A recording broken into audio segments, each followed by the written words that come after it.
Ассаляму алейкум, приветствуем всех. В Чечне взяты в заложники женщины, несовершеннолетние дети, пожилые люди и инвалиды.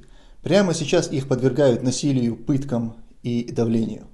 Все они являются ни в чем не повинными людьми, и в заложники они взяты только лишь из-за своего родства с блогерами, общественными деятелями и активистами, так или иначе критикующими российский режим в Чечне. Официальное государственное лицо, российский глава Чеченской Республики, ставленник Кремля Рамзан Кадыров, взял в заложники родственников критиков российского режима, правозащитников и сторонников независимости чеченского государства.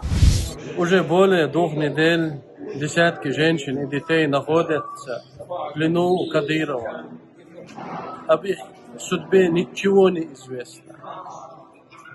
Это террористический акт не должен остаться без внимания и должны быть действия.